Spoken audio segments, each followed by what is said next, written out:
Hey guys, it's gonna be another FX Dreamline 25 caliber bullpup kind of info video. I just got mine like last week. Started doing some testing, having a lot of fun with it. It's super fun, and so I'm just trying to answer some of the questions I guess that I had about the Dreamline series. It's the 25 caliber air cylinder longer than the 22 caliber air cylinder. Nobody really clarified that. I really won't be able to clarify it 100% seeing as I don't have a 22 Dreamline to show you guys.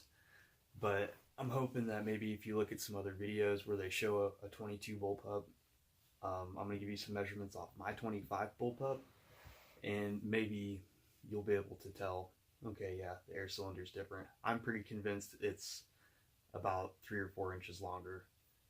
Personally, but I'll give you guys a shot of how I got this set up here. This is just a case I picked up off Amazon, but it's just a nice foam fitted case. I took my Donnie off to fit it in there. This is a 36-inch case, and it fits really nice with some other accessories if you guys are curious about case sizes. This little Donnie FL is really awesome. I meant to grab my Ronin and bring it up here to show you guys a size comparison, but this is really small and it's really effective. Kudos to Donnie. See if I can get this in there. So, right way for the camera here. Come on, let's not be an idiot. I'm struggling. There we go, 5 inches, pretty much. So it's a nice lightweight moderator, works well. When I got the gun from Pyramid, it was cranked really tight on there. So this is it. So I'm gonna get this all in frame here. So I've got a little Cadwell Picatinny rail on there, little bipod. This is a solid stock, not like a little cheap hollow synthetic stock, which is really nice for mounting my sling studs, for putting a sling on here if you want. A little thread nut. This was in the bag with my my fill probe and the magazine and stuff. I was a little worried about that when I seen it. The Donnie was already threaded on there. So this does a really good job of quieting it down, even on high power. You guys saw my last video, high power puts this thing around 900 and 905, we'll say. I've got the Crony results here from that. Set this back so you guys can still see that, and get back in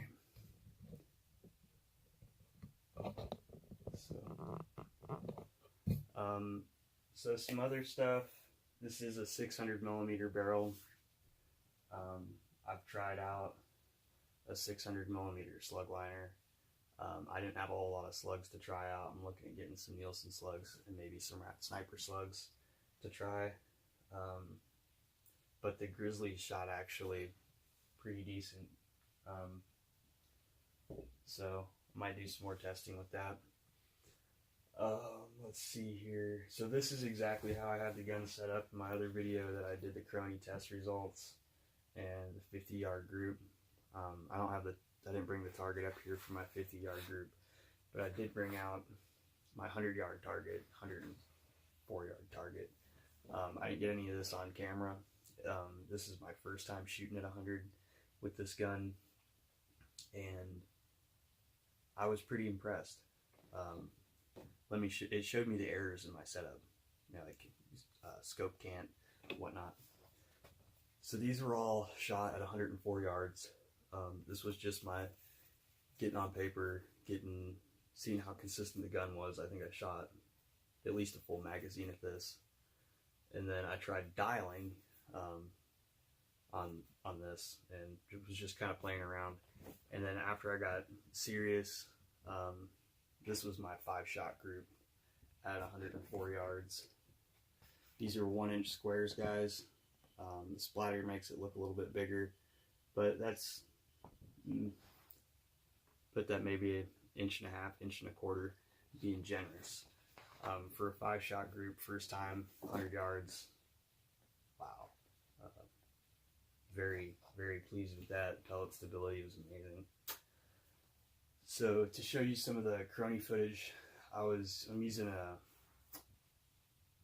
competition electronics chronograph with the Bluetooth adapter, so I can have it Bluetooth to my tablet, and this will show me all my shot data. So that's what the graph looked like over my 10-shot string. Let's see. So average of shots was 905, extreme spread was 13, standard deviation was 4, and I was shooting a JSB King 25.4 grain. So I was putting them out right around, I think,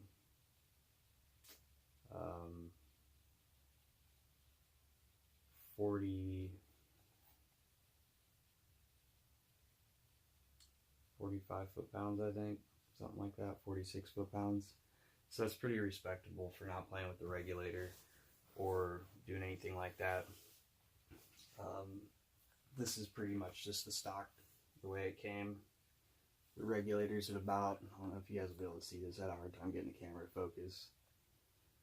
It's about 125, I'd call it, 125, 130. So, you know, this being the amp regulator, I guess you can take these up to over 150.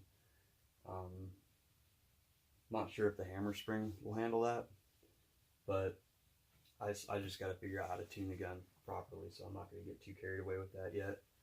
But one thing I wanted to just point out, this is the 25 caliber. The stock's going to be the same on the 22. I don't know why my camera keeps going out of focus. I'm sorry, guys. So from the end of the stock here is 8.5 inches to the end where the gauge is. On the 22 barrel, or on the 22 version, pretty sure it stops about right there, somewhere right in here. Is I put this next to my uncle's Crown that has currently it's got a 500 mil 17 cal barrel on it, and when we lined them up at the breech, the 500 mil barrel stopped about somewhere right in here, and the air cylinder on the Dreamline was flush with the 500 mil barrel. So that right there is the increased length of the 25 cal, as best I can tell.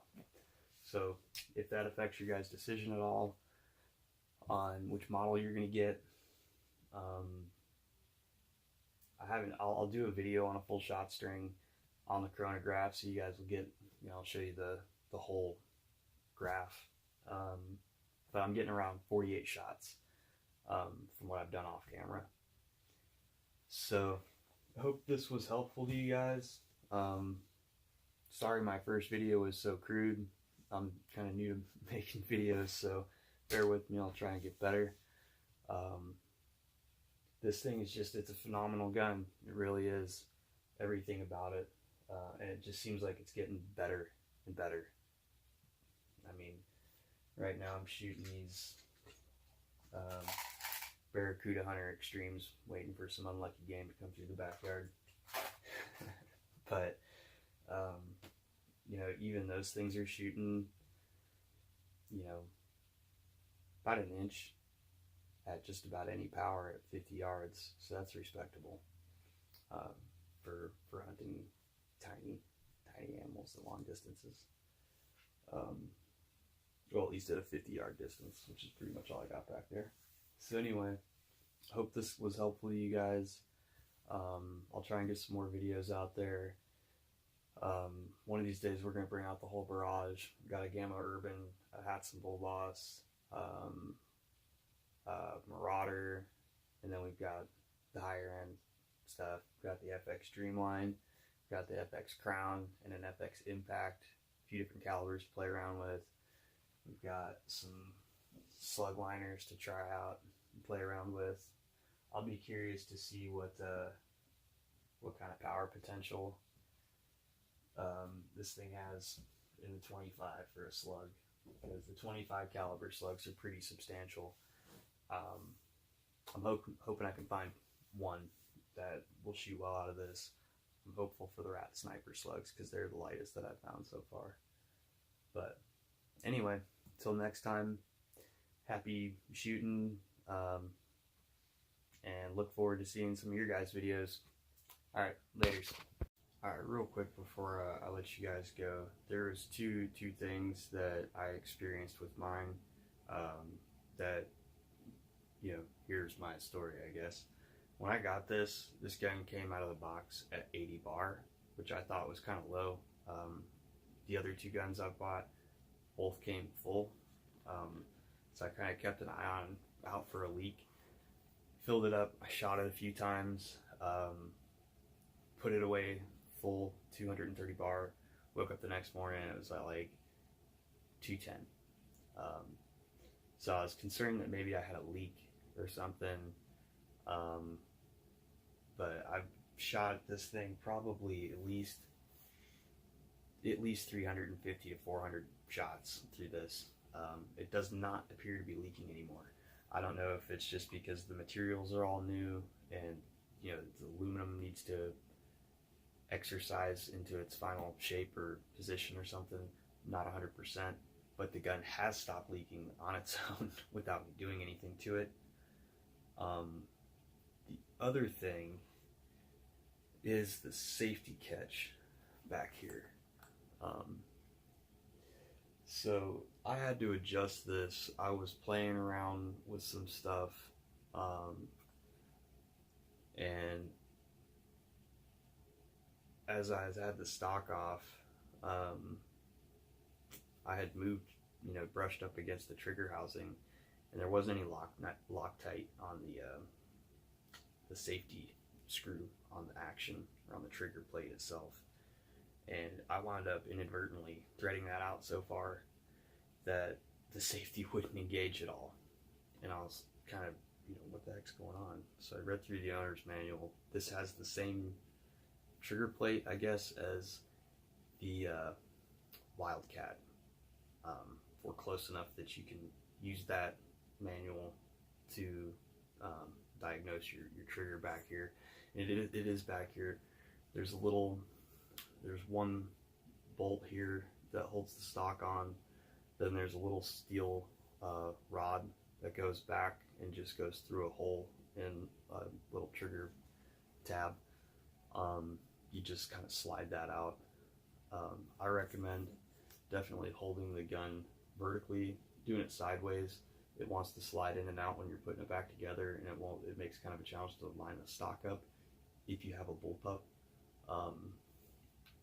So I would recommend, if you're gonna remove your stock, to do anything to adjust your regulator or to tune your trigger. I did tune my trigger a little bit. It was a little light for my taste. I got it maybe up to about a pound. But in doing that, I wound up inadvertently, it threaded in very easily and out very easily. So I put some Loctite on the nut. It's the farthest rear Allen screw to the back of the gun, on the trigger. So just something, maybe keep an eye on it. I know the FX is under the gun trying to produce these things, and you know, it's not too hard to forget a little Loctite here and there. So I don't you know, fault them. I think the serial number on this says it was the 365th one made this year. So they're making them, guys. They're making them as fast as they can. It's a great gun. Super pleased with it. But I just wanted to throw that little bit in there, in case you get your Dreamline and you have a similar experience. Don't panic right off the bat. Give it a week or so. Shoot it. You're gonna want to shoot it anyway, because you just got an FX Dreamline. So shoot the crap out of it, and it should just get better and better and better. I know mine has. And anyway, so that's the end of my Dream Pup video. See you guys later.